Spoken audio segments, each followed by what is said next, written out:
తెలంగాణ ముఖ్యమంత్రి రేవంత్ రెడ్డి అలాగే మాజీ ముఖ్యమంత్రి కల్వకుంట్ల చంద్రశేఖర్ గారు ఒకరినొకరు వివాదాస్పద వ్యాఖ్యలతో అయితే దూషించుకునేటువంటి ప్రయత్నం చేశారు.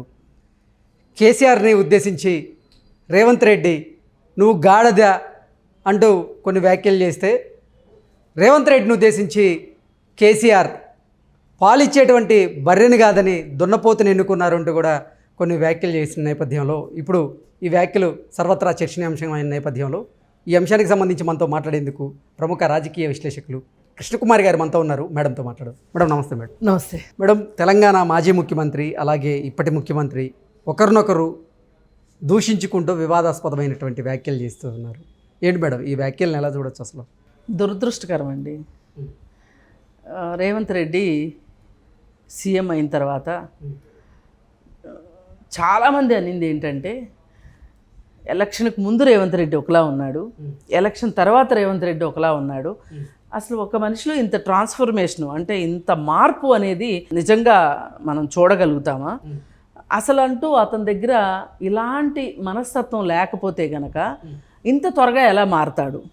కానీ ఈ మనస్తత్వాన్ని ఇలా పెట్టుకుని వీళ్ళందరితో వేగాలి అంటే, వీళ్ళందరి మీద పైచేయి సాధించాలి అంటే తప్పనిసరిగా తను ఒక పద్ధతి, ఒక బాడీ లాంగ్వేజ్, ఒక మాట విధానము, ఒక కరుకుగా మాట్లాడే విధానాన్ని అలవాటు చేసుకున్నాడు అనిపించేలాగా రేవంత్ రెడ్డి మార్పుని మనం చూసాం. కానీ ఆ మార్పుని జీర్ణించుకోలేని టీఆర్ఎస్ వాళ్ళు అతన్ని మళ్ళీ అదే విధంగా మాట్లాడించేలాగా ప్రయత్నం చేస్తున్నారు, అతన్ని రెచ్చగొడుతున్నారు. ఒక రకంగా చూస్తే ఒక ప్రతిపక్షంగా అధికార పక్షాన్ని శాసించాలి. దేనికి శాసించాలి?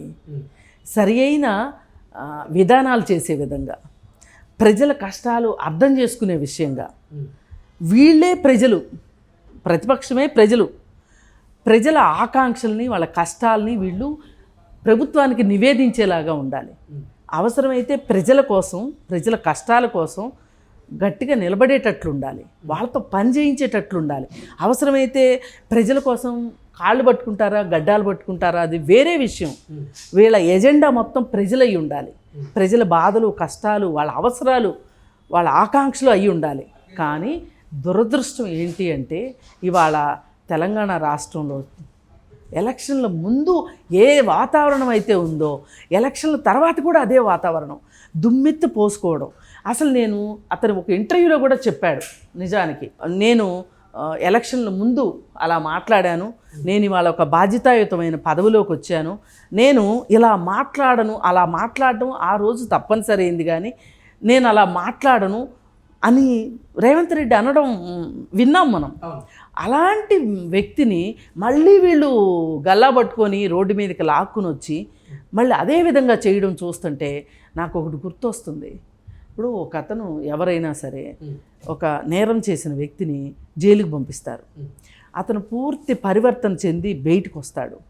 బయటకు వచ్చి ఆ పాత జీవితాన్ని మొత్తాన్ని పక్కన పెట్టేసేసి తన పరివర్తన చెందిన జీవితం ప్రకారం జీవించాలనుకుంటే జీవింపజేయని పరిస్థితులు ఎలా ఉంటాయో ఇప్పుడు నాకు ఇదే గుర్తొస్తుంది. వీళ్ళని చూస్తుంటే అది గుర్తొస్తుంది నాకు. అసలు కేసీఆర్ పరిణితి చెందిన నాయకుడు అంటే దానికి కావాల్సినంత రాజకీయ జీవితం ఉంది, అంత వయసు ఉంది, అంత ఆయన ఎన్ని వేల పుస్తకాలండి? 70,000 పుస్తకాలా, 80,000 పుస్తకాలు చదివానని చెప్తాడు. ఇన్ని పుస్తకాలు చదివిన ఒక జ్ఞానికి, ఒక విజ్ఞానికి ప్రతిపక్షంతో ఎలా మెలగాలో తెలీదా? ఓడిపోయినప్పుడు గెలుపు ఓటముల్ని సమానంగా స్వీకరించగలిగిన మనస్తత్వం కూడా ఉండాలి కదా ఒక రాజకీయ నాయకుడికి. ఇవేమీ లేకుండా నువ్వు ఓడిపోయిన వెంటనే ఆ బాధని తట్టుకోలేక బాత్రూంలో పడ్డావు, ఆ తర్వాత వైద్యం జరిగింది, రెస్ట్ తీసుకున్నావు, తర్వాత అసెంబ్లీకి వచ్చావు, అసెంబ్లీలోనూ అదే ధోరణి, నేనే రాజుని ఈ రోజుకి అనే ధోరణి, నేనే రాజు నేనే మంత్రి అనే ధోరణి చూపిస్తున్నావు. సరే, వాళ్ళు విన్నారు, భరించారు. అసలు ఎవరైనా ఒక కొత్త వ్యక్తిని తీసుకొచ్చి చూపిస్తే ఈయనే సీఎం, ఆయనే ప్రతిపక్ష నాయకుడు అనిపించేలాగా మీరు బాగా ఆ విధంగానే ఉంటున్నారు. ఇవన్నీ సరిపోనట్లు మీరు నల్గొండ వెళ్ళి, నల్గొండ మీటింగులో హెలికాప్టర్ వేసుకుని మరి వెళ్ళి మాట్లాడాల్సిన అవసరం ఏమొచ్చింది? వెళ్ళి పైగా మీరేం చెప్పారు అక్కడ? ఈ ప్రజలేదే తప్పు, ప్రజలకి ఏ నాయకుడిని ఎంచుకోవాలో తెలియలేదు. ఎలక్షన్ల ముందు కూడా అన్నాడు, మీ ఇష్టం, ఓడిపోతే నాకు పోయేదేం లేదు, నేను రెస్ట్ తీసుకుంటా, నాలాంటి నాయకుడిని కోల్పోయినందుకు మీరే నష్టపోతారు, ఆ తర్వాత మీరే బాధపడతారు, ఇలాంటి మాటలన్నీ అనున్నాడు. అవును. ఇప్పుడు కూడా అవే మాటలు మాట్లాడుతున్నాడు. ఓడిపోయావు, ఇంకా నీకు జ్ఞానోదయం అవ్వకపోతే ఎట్లా? ఏదన్నా ఒక బోధి చెట్టు కింద కూర్చొని కొంచెం తపస్సు చేసుకుంటేనా కొంచెం జ్ఞానోదయం అవుతుందేమో. ఓడిపోయిన వాళ్ళు ఓడిపోయినట్లు ఉండాలి, ప్రజల కోసం పనిచేయాలి. అవన్నీ కాకుండా ఏమంటాడు ఈయన, పాలిచ్చే గీదను వదిలిపెట్టి దున్నపోతుని తెచ్చుకున్నారు అంటే రేవంత్ రెడ్డి ఊరుకుంటాడా? నువ్వు పాలిచ్చే ఆవును అనుకుంటున్నావేమో, కాదు కాదు నువ్వు గాడిదివి అన్నాడు. ఇది వివాదం. అసలు కేసీఆర్ ఇలాంటి వాటికి ఆస్కారం ఇవ్వనేకూడదు. అనడం ఎందుకు, అనిపించుకోవడం ఎందుకు? 1-4 అనిపించుకోవటమే కదా. నీ వయసుకి అయ్యే అవసరం అసలు ఇప్పుడు? సరే, ప్రజలు మంచి ప్రతిపక్ష హోదానిచ్చారు, ప్రజల సమస్యల్ని అసెంబ్లీ సాక్షిగానో లేకపోతే మీడియా సాక్షిగానో చూపించాలి. పైగా ఇంకా ఏం మాట్లాడతాడు, మీకు కరెంటు కూడా సరిగా ఇవ్వట్లేదు వాళ్ళు, మీకు చూపిస్తారు చూడండి, మీకు స్వర్గం చూపిస్తారు వాళ్ళు, ఈ విధంగా మాట్లాడతారు కదా. ఆ విధంగా మాట్లాడుతున్నాడు, కరెంటు గురించి మాట్లాడతాడు. అసలు కరెంటు విషయంలో కేసీఆర్ చేసినన్ని తప్పులు, కేసీఆర్ చేసినన్ని అవకతవకలు ఎవ్వరు పాల్పడలేరు. యూనిట్ 13 రూపాయలకు కొన్నాడండి, ఎంత బాధ్యత రాయొచ్చు? ప్రజలకు అవసరమైతే ఏం చెప్పాలి? మనకు కరెంట్ తక్కువ ఉంది, తక్కువ వాడుకుందాం, ఎక్కడ కరెంట్ అవసరమో అక్కడ వాడుకుందాం అని చెప్పొచ్చు కదా.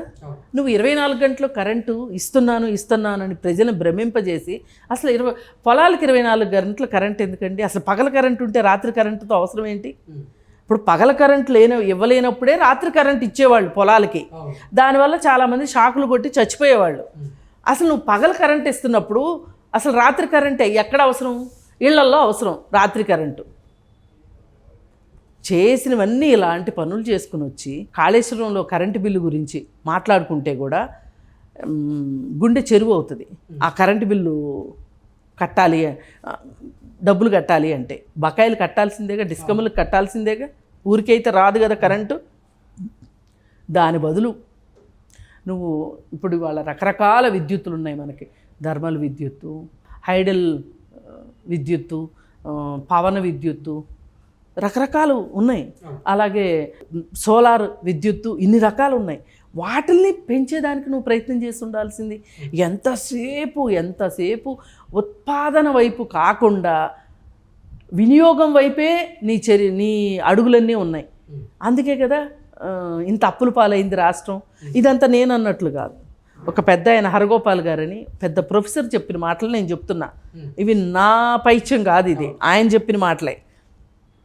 ఆయన ఇదే అన్నారు, మనది మిగులు బడ్జెట్ ఉన్న రాష్ట్రాన్ని అప్పుల రాష్ట్రంగా చేయడం వెనకమాల కేసీఆర్ విద్యుత్ కుంభకోణాలు చాలా ఉన్నాయి అని. ఏమంత అవసరం పడింది? అంతంత విద్యుత్ కొనాల్సిన అవసరం ఏమొచ్చింది?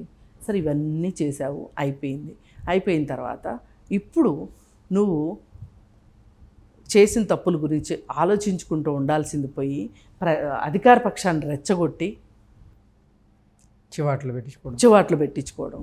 అసలు వాళ్ళు ఈ మధ్యకాలంలో ఈ 10 సంవత్సరాల్లో ఎప్పుడు అసెంబ్లీ జరపని పద్ధతిలో ఈ అసెంబ్లీ నడుస్తుంది.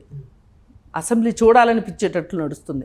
తిట్టుకుంటున్నారు కాదని కాదు, కానీ ప్రజా సమస్యల గురించి మాట్లాడుకుంటున్నారు. ఇప్పుడు ఆంధ్రప్రదేశ్ అసెంబ్లీతో పోలిస్తే గనక ఇప్పుడు జరుగుతున్న అసెంబ్లీ చాలా గొప్పగా ఉంది. గత కేసీఆర్ ప్రభుత్వం అసెంబ్లీ కంటే ఇది గొప్పగా ఉంది.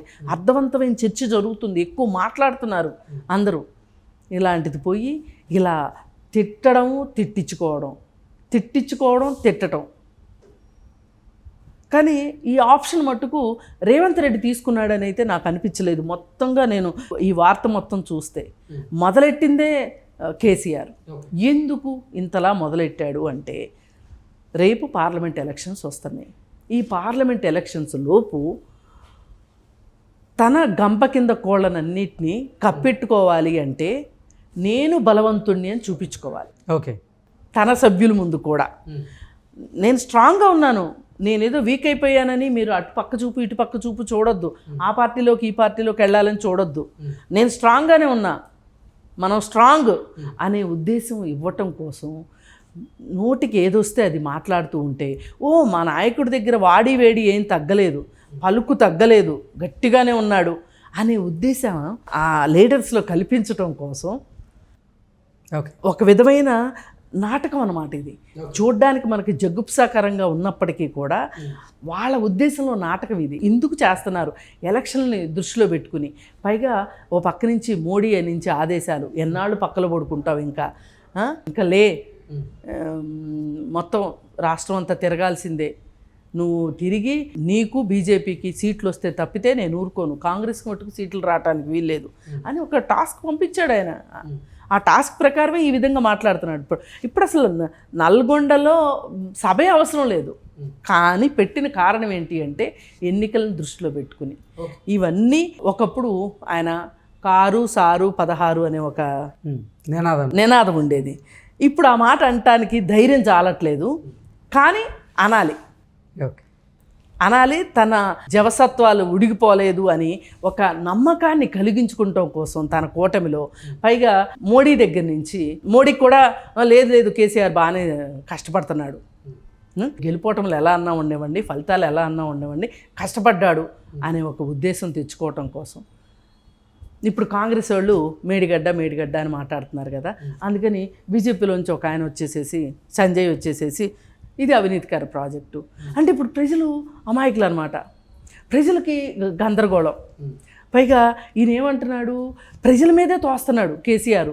చాలా తెలివైనోడు కదా, మరి మీకు సరిగా ఎన్నుకోవడం రాలేదు, మీరే దీనికి బాధ్యులు కాబట్టి గేదెని కాదని దున్నపోతుని మీరు ఎంచుకున్నారని.